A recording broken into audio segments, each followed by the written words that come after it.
Well,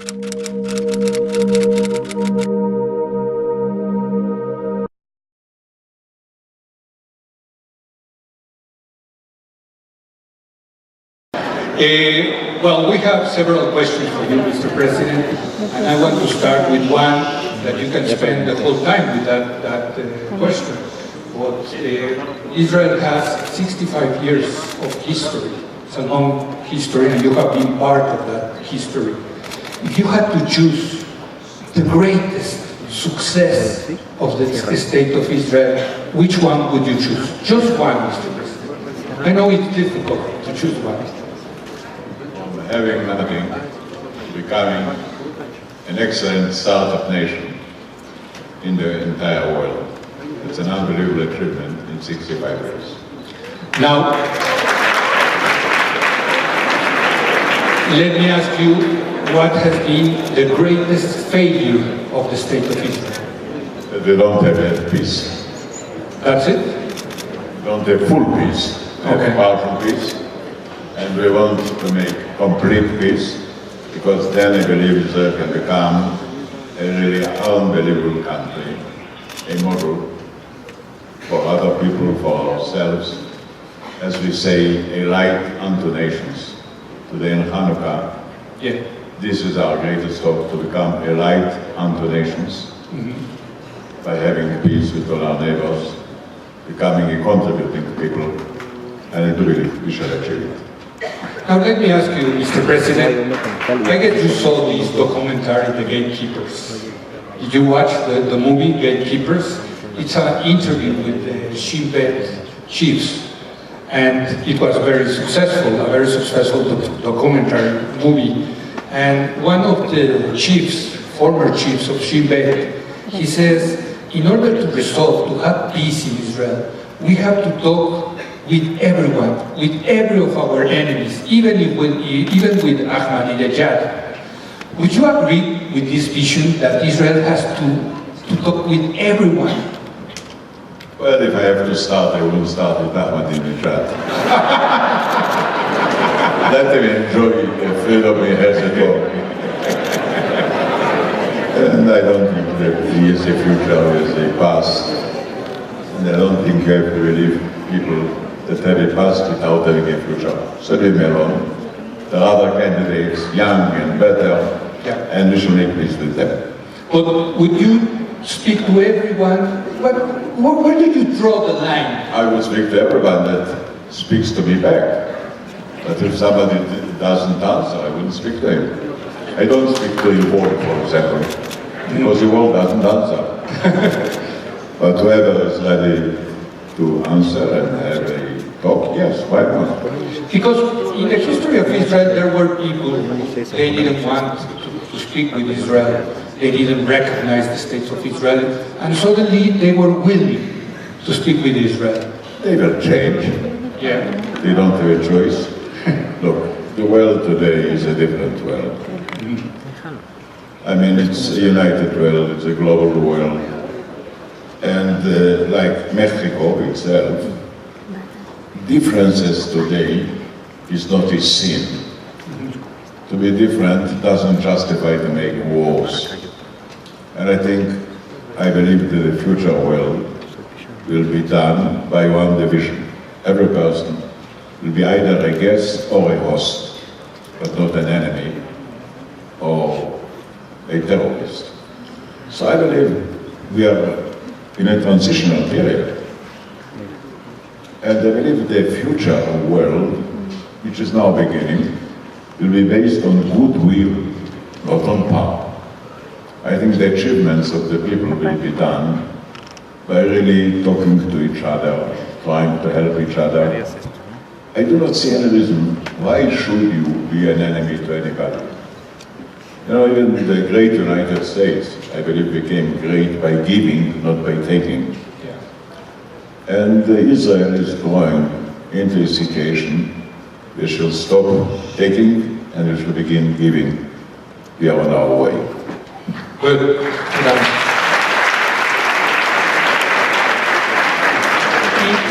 In the book, The Jewish State, Herzl argues that wherever we remain politically secure for any length of time, the Jewish people assimilate.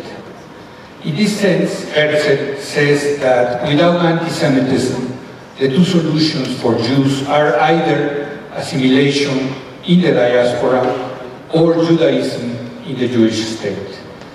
More than 100 years after Herzl wrote this, would you still agree with that?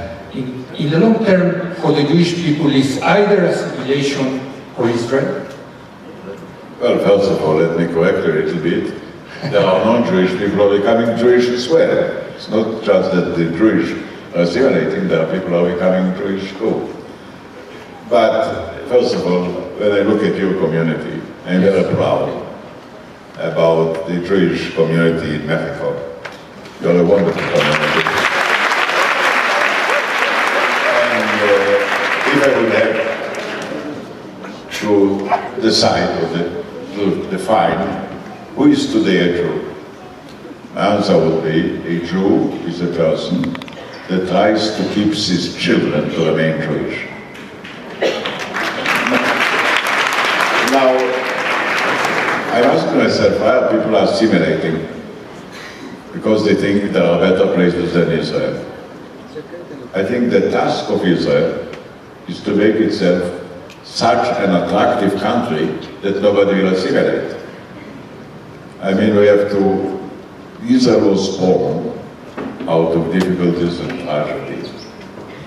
But our ambition is not to create more tragedies and more problems, but really to become an attractive country that everybody will come. I mean, if a Jew lives outside of Israel, it's Jewish. I have no complaint. But the Jewish people who live in Israel have to build Israel to really become a great attraction. We have achieved in some domains really an attractive country, particularly in the domain of science and technology, for example. Yes. And also we started from nowhere. You know, 65 years ago, when you're asking, we have had nothing. Israel is a small piece of land, and the land is not friendly. No, we have swamps in the north, deserts in the south. We didn't have water. We have 2 lakes, one dead, the other is dying. We have 1 river. The Jordan River. Yeah. The river has more history than water. It's not a river for irrigation. We didn't have any natural resources. No oil. No, thanks. You know, in the Middle East they say there are 2 sorts of countries: holy countries and oily countries. We were a holy country, not a oily country. You know, many Jewish people complain, why didn't Moses took us to Saudi Arabia? I say, thank you, Moses, that you didn't take us to Saudi Arabia. We will become a greatly lazy people. Now, we make more money without oil than Saudi Arabia per person. So, you know what? Better to make money because we are holy than to make money because we have oil, because we are oily. And then, you know, we were all told 650,000 Jewish people in Israel. We were attacked by 40 million Arabs. We didn't have yet an army. We were attacked by 7 armies. We didn't have guns. We didn't have people. Everything was hostile and empty. And you know, people thought, well, what are we going to do here? Nothing. Really nothing. Yes. And then we discovered the greatest pleasure we have. And these are the human beings, the people. Israel is a story of people, not of land. It's a story of people that have enriched the land more than the land has enriched the people. And from a desert and from swamps and from hostility, we built today a country which is really respected all over the world. Yes. And if we shall have peace, I believe that Israel will be the most attractive country in the world, and all the Jews out of their own choice will come. By then, by the way, we shall have new airplanes, and the time to fly will be half or something like it. So you can do business here and live in Israel, for example. Things are changing, Yes. and not necessarily for the worse, but for the better as well. Thank you very much, Mr. President. Now, let me ask you, in your long career, you have met several leaders from the left, from the right in Israel, and outside Israel. You yourself were the Prime Minister, and now you are the President. From your own experience and from all the leaders that you have met, Mr. President, what is the most important feature to lead a country? The most important feature to lead the country is not to lead it, but to serve it.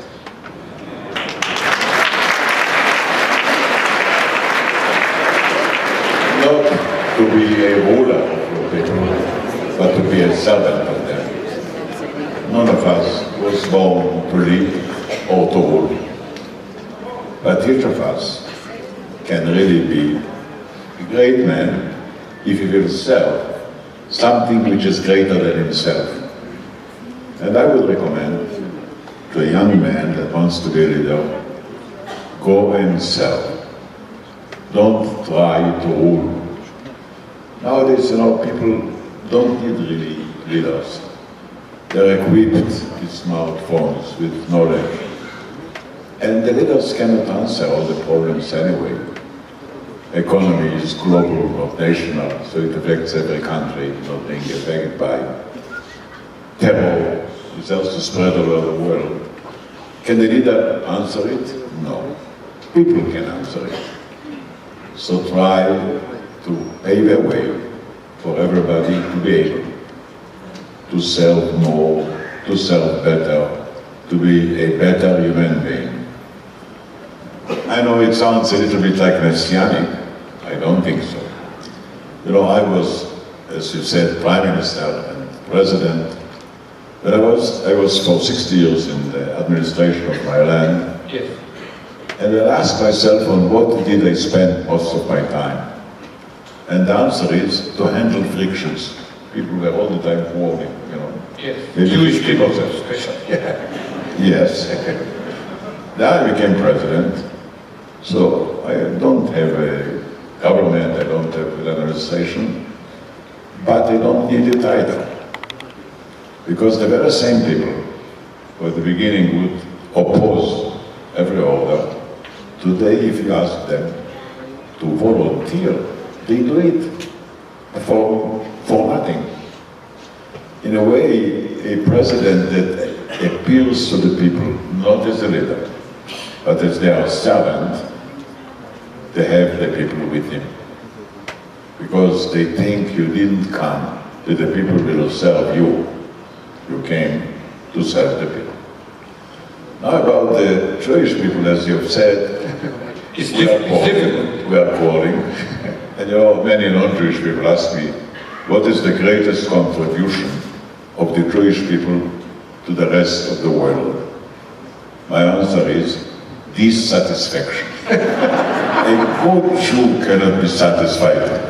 The minute it is becoming satisfied, it stops being Jewish. Because we are dissatisfied, we want to change the world, we want to improve it, we want to do better. And it's the source of really commitment and hope. And I believe basically the world is becoming better. So let's continue and do it. Thank you. Mr. President, during your long career, you have a very intensive relationship with Yitzhak Rabin. Let me ask you, what did you think the day that he was killed in Tel Aviv, in Israel, his assassination by a Jew? What do you think at that time, and what do you think nowadays about that assassination? Well, I felt like somebody would cut my body in half,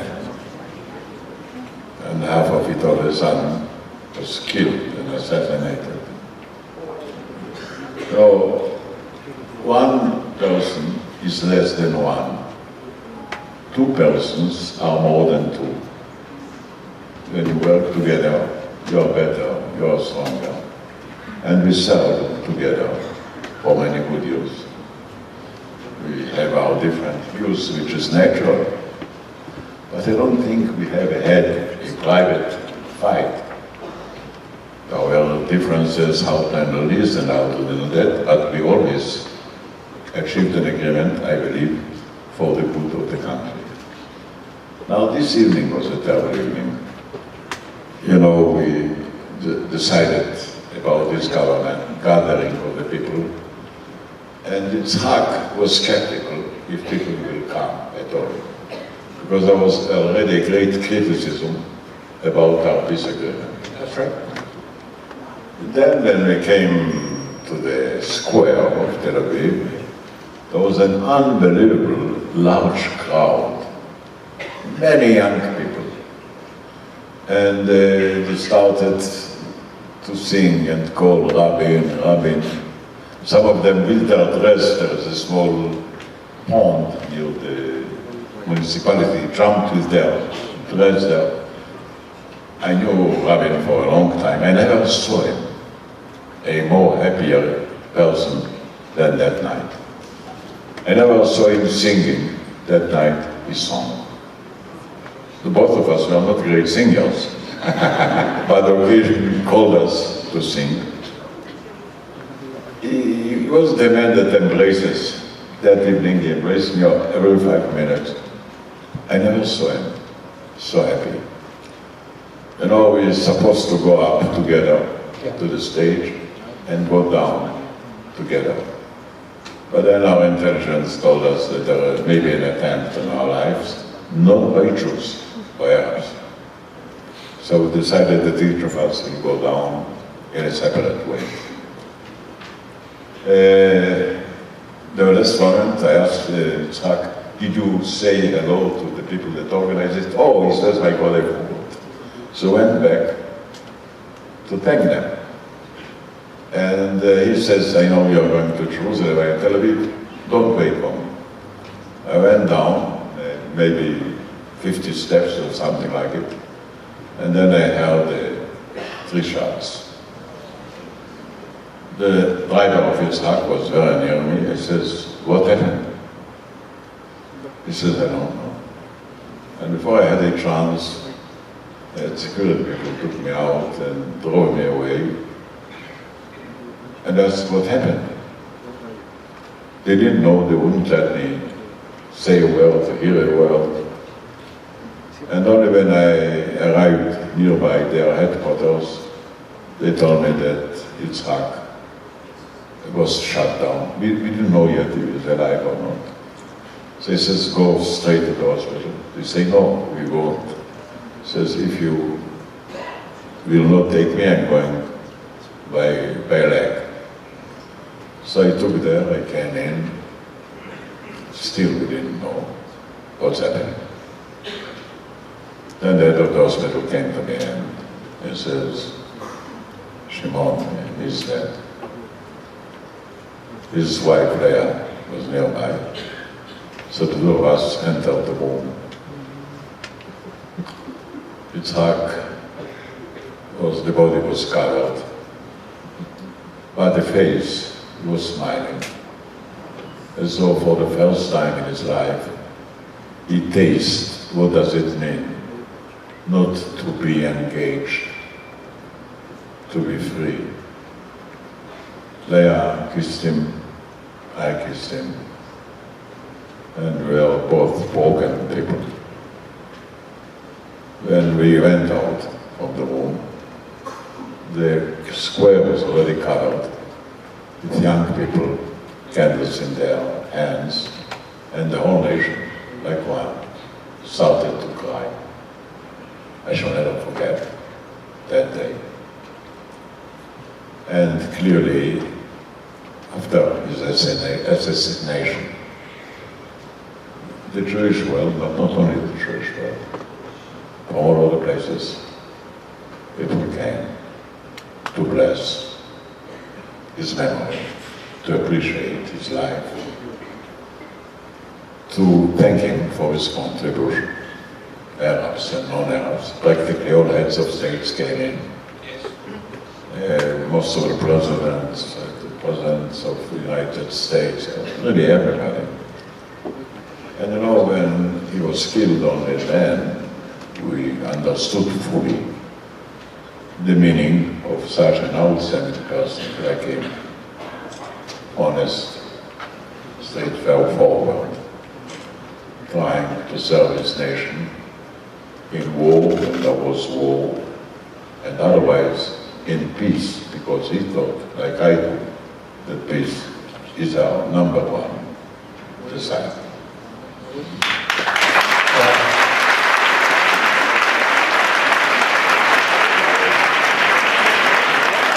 Let me ask you also, in your long political life, in your long political career, you have lived several crises in Israel: wars, intifadas, terrorist attacks, threats of total annihilation. You would have to choose the worst one, the one that you really feel that the state of Israel was threatened. Which one would you choose? Which one? Which crisis? I can mention two of them. One is the first day of the establishment of the state of Israel. Tomorrow night, there was the 29th of November, the night of the United Nations has decided to create two states. Yes, that's right. The Jewish state and an Arab state. Well, the map that was drawn left very little land for us. Most of it was given to the Arabs. Yes. Without Ben-Gurion, nobody would care to accept it. But Ben-Gurion said, we have to have a state right away, even on a small piece of land, because, you know, the people went through the camps and they were free. All the doors in the world were closed. The survivors didn't have where to go. And Mesa says, we have to have a port like yours. So accepted the map. Yes. The Arabs rejected it. And they decided to go to war. When on the 29th of November, namely tomorrow night, the streets of the country were full of people, Jewish people, dancing and singing, and everybody was happy. I was near Ben-Gurion, he says, alas, today they are dancing, tomorrow morning they will be fighting, and blood will fill the street. It happened. But the next day, the war started. The very next day. Yes. The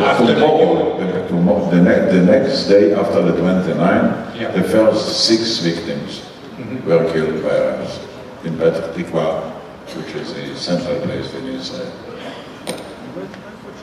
Now, I knew the situation.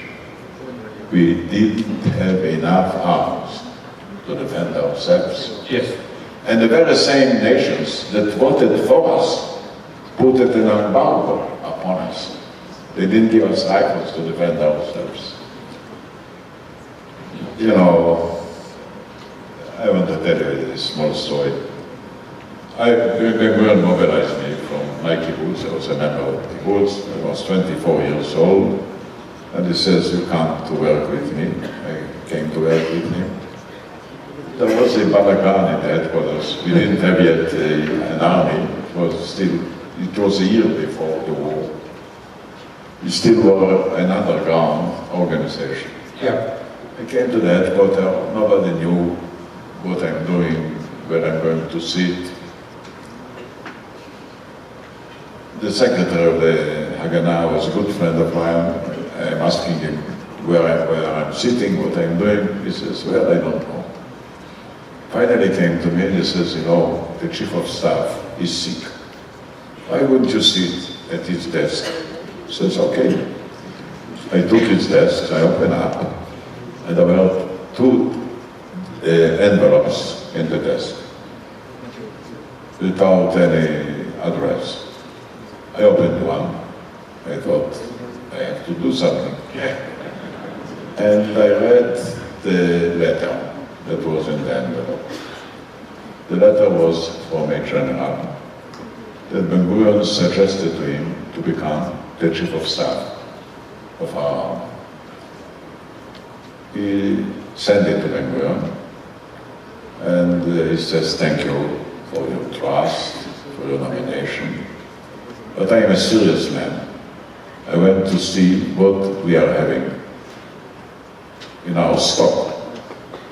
And I have discovered that we have enough ammunition to fight only 7 days. 7 days? Yes. And it says, I don't want to become a chief of staff for 7 days. Imagine I write this letter. Really, I didn't know what to do. And then Ben-Gurion showed me, he has always in his pocket a list of the arms. We really had nothing. You know, it's a miracle.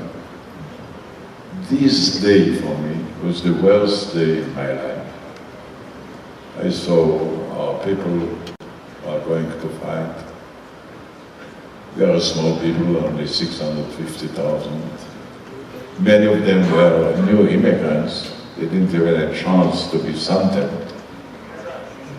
And no rifles. They didn't have a single plane. They didn't have a single tank. They didn't have a single missile. And 7 armies. The embargo was only against Israel because the Russians continued to send arms to the yes. That was the worst day in my life. We overcame it. But when I read the letter, you know, I have tears in my eyes. Yeah, absolutely. And you said that was the one prize. The second one. The second one was in the Yom Kippur War. Okay. When we were attacked, surprised in an organized way. This is 73. Yes. And the crucial day was when our army prepared to cross the canal in order to have a counterattack against the Egyptians. We prepared a bridge on wheels. We were sitting all the time, I mean, I was then a member of the government, nights and days, and then the message came that the bridge doesn't move. You know, we felt lost. That was our greatest hope at that night. The secretary of the cabinet, a young lady, I was sitting next to her. I saw that she's becoming white and she has tears in her eyes. We sat at the terrace with an open door. She went out and I felt that something is going to happen there. So I went out to see what's happening there. And then she told me that her boyfriend is on the bridge. So when she heard it, you know, she couldn't take it. That night was the most terrible night. Finally, the soldiers, the commanders, crossed the bridge, in spite the fact that the bridge on the wheels did not function. And that was a turnout, and it became one of the greatest victories of the Israeli army. You know, Ben-Gurion, who used to use an undertone, he says, I don't know if the Israeli army is the best army in the world, but I think there is no army in the world which is better than the Israeli army. I thought that's nice of him.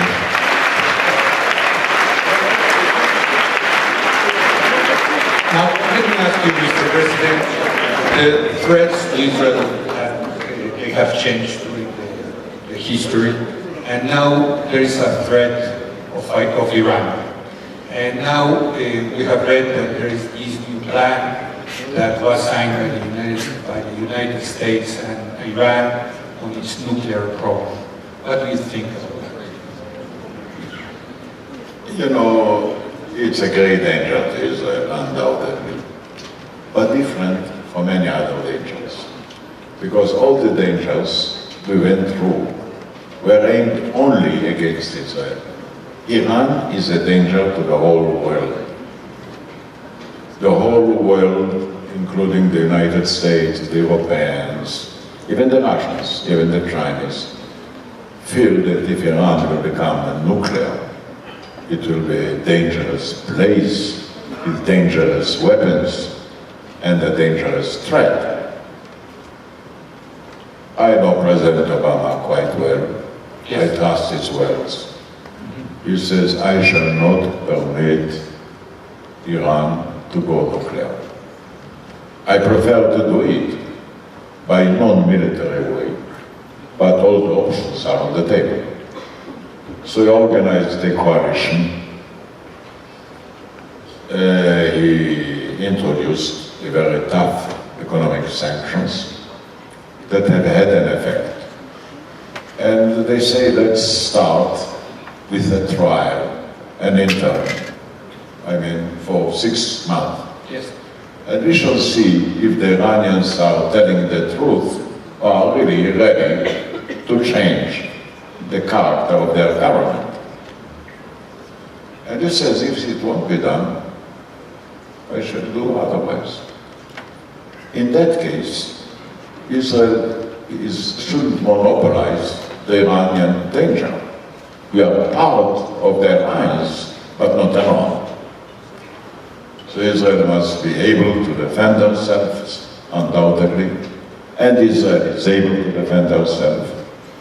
But as long as there is a world coalition to stop Iran from building a bomb, it's better to be part of this coalition. Now, what's happening really in Iran, I don't know.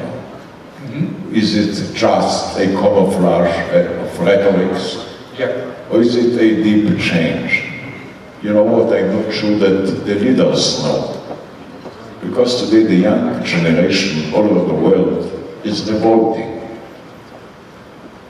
And we don't know what's going deep down in Iran. We know at the beginning they went to demonstrate, and unfortunately they were impelled.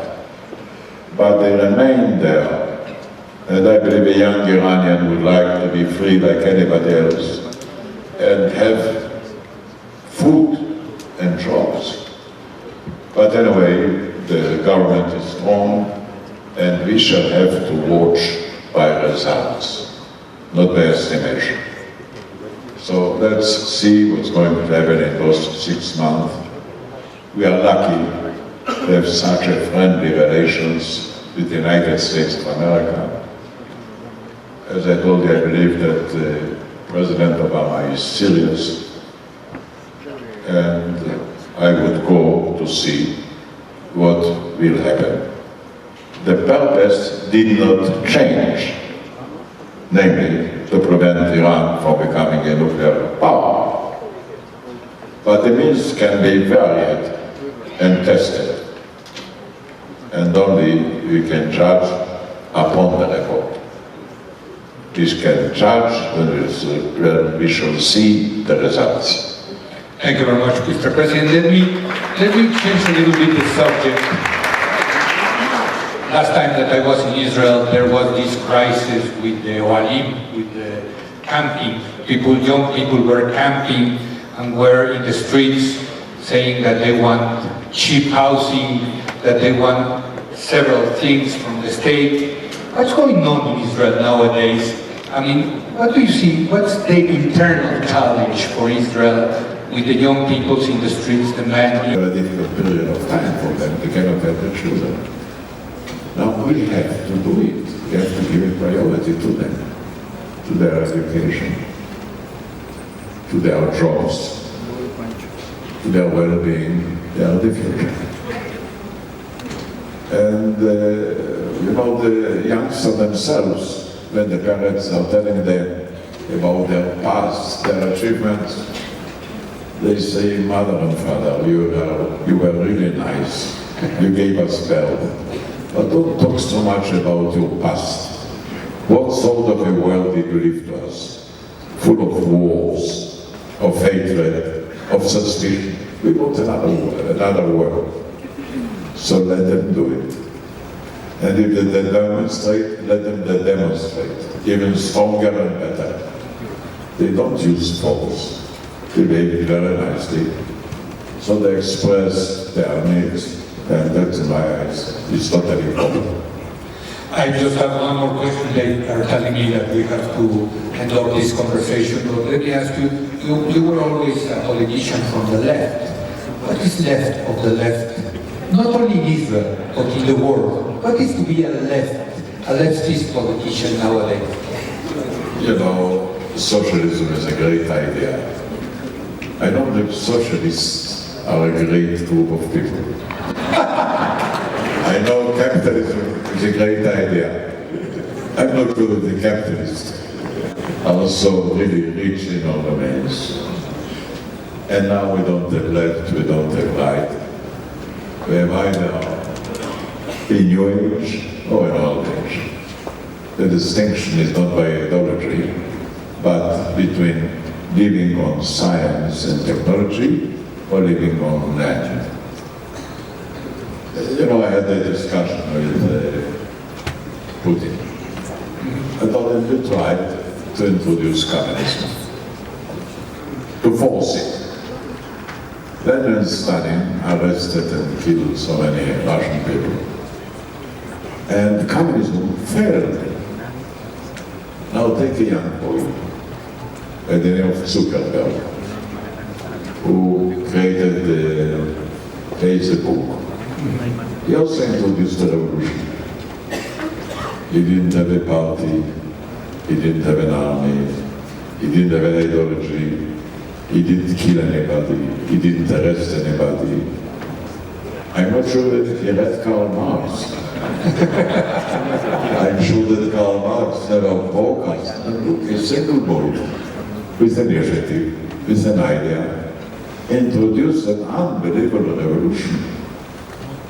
And it is successful. So what is it? Left or right? I think he is right, not of his side, but of his choice. And I think you have to enable people to do the way they do. I think you have to have a mixed economy. Capitalists and liberals and socialists, as long as they are serving their people and serving their land. So it's not right or wrong, it's ruling or serving. So I'm for a party or a person that is willing to serve and is not anxious to rule. Well,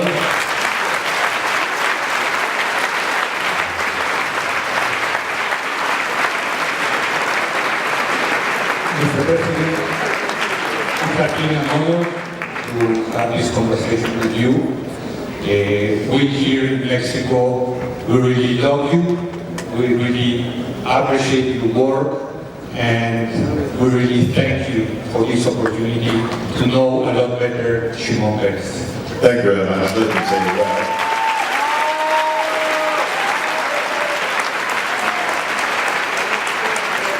Your president told me that he's spending this evening with 8 Jewish people to light the candle of Hanukkah. So I'm here and he's there, but we are looking for the same light. I want to tell you how deeply I was impressed by your wonderful community. Thank you so much for the warmth, for the reception, for what you are, a good Jewish community, trying really to remain Jewish, trying really to keep the contacts with Israel. But I was also very much impressed by the reception of all people here, not only the Jewish community.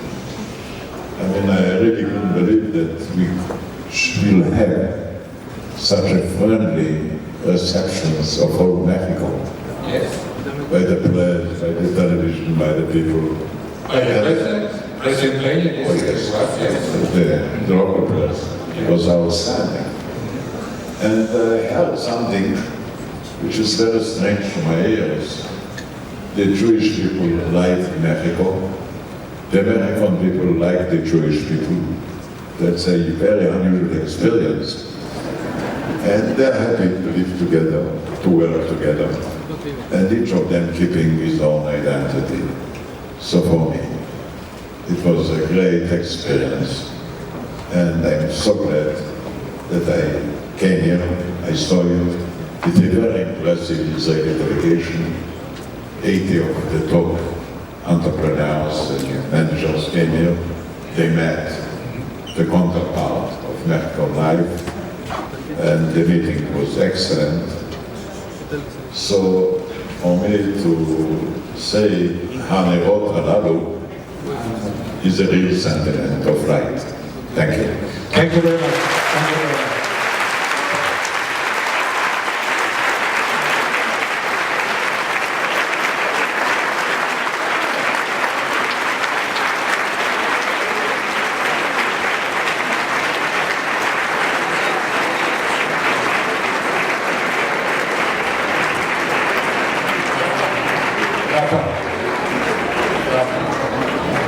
Well, now it's over. I remind you that we're going to have the concert with Noah, but now we just have to sing our national anthem from Mexico and Israel. So please stand up. We're going to sing the national anthem.